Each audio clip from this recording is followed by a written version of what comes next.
Hey guys, John Rettinger from john4lakers.com here. One of the most common questions I've been getting about the new MacBook is in regards to the trackpad. So I'm going to walk you through the trackpad and what it can do and give you my review on it and also show you the options that are in the control panel for it. Alright guys, see you at the end. Bye. Alright guys, so here is the new MacBook. It's a 2.4 gigahertz version. And there is the topic of the video, the trackpad. As you guys can see, it sits relatively flush to the computer. And it is the biggest trackpad Apple has ever used. To give you guys a size comparison here, here is a wireless Mighty Mouse. You can see it's just a little bit smaller. And here is an iPhone 3G for size comparisons. Now the most glaring thing you'll notice about the trackpad, other than its monster size, is the omission of any recognizable mouse buttons. And Apple solved this by actually making the whole trackpad itself a button. And the concept seems like it'd be very difficult to get used to and hard to adapt, but in fact it's actually very quick and it took me about 5 minutes to get used to it. Now I don't notice any difference at all.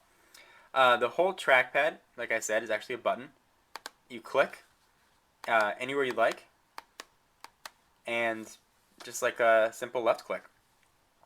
The trackpad is coated with, or it's actually made of glass, and it's coated with a plasticky material that actually makes it feel similar to the old version.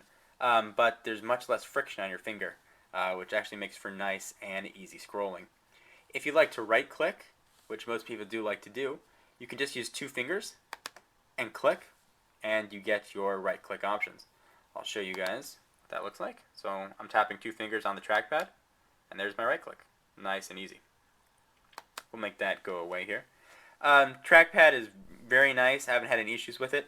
As you're typing, it really does become second nature.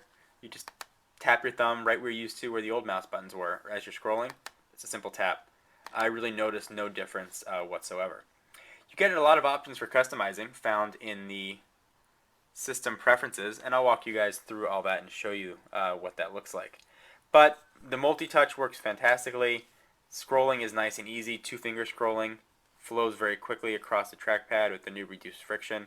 And since it's so big, you can scroll down or left or right with pages much easier. So guys, the trackpad really is a non-issue for me. It works just as well as all the previous other versions, but now you get a lot more customization options. So I think the trackpad has been a big winner for Apple. Now I'm going to walk you guys through the preferences here that you have. Alright guys, so I'm going to go ahead and open up the system preferences. And the system preferences here looks very similar to most other Macs. And what we have here is a trackpad button, so go ahead and click that, and I'll walk you through some of the options here. So here are your 1-finger options, as you can see. 1 finger, tap to click, turn that on or off, and it'll give you a demonstration of what that does. Tap and clicks, you can see in the video playing right there. Dragging, you can click, double click actually, and you can drag your finger around. Drag lock, you can select a folder or an image and move it around. Secondary click, you can use the right corner of the secondary click, or you can just tap it with 2 fingers. Here are some 2-finger options, 2-finger scrolling, as you've seen on the other multi-touch capable trackpads. 2-finger rotating, just like you would anticipate, and just was found on the old MacBook Airs and the outgoing MacBook Pros. Pinch, open, and close, similar to the iPhone and the other multi-touch devices. Screen zoom. Actually hold down the control key, place 2 fingers up, scroll down, and it zooms the entire content of your desktop. Secondary tap, like I mentioned earlier, 2 fingers, right click. 3-finger navigation. Swipe 3 fingers across, you can scroll through images or documents.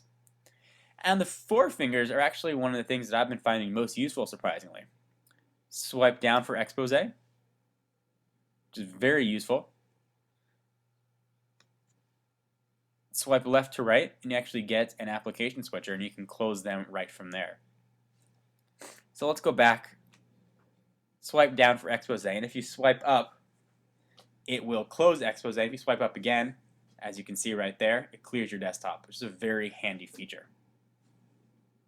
So these are the options that you have here in the trackpad. In addition, you can control your tracking speed, your double click speed, and the scrolling speed. But these are the multi-touch options found on the new MacBooks and the new MacBook Airs. So guys, in conclusion, I think the trackpad is a really welcome addition to the new line of MacBook and MacBook Pros. It takes what the old ones did well and really adds upon it with some new multi-touch gestures. And the lack of a button, I really don't notice any difference one way or another, whether it would be there or not. So surprisingly, it's a nice non-issue. So guys, please feel free to leave questions down below. Be sure to check out the website at www.john4lakers.com. If you want exclusive update and content, be sure to follow me on Twitter at www.twitter.com/John4Lakers. Alright guys, hope you enjoyed. I'll talk to you soon. Bye!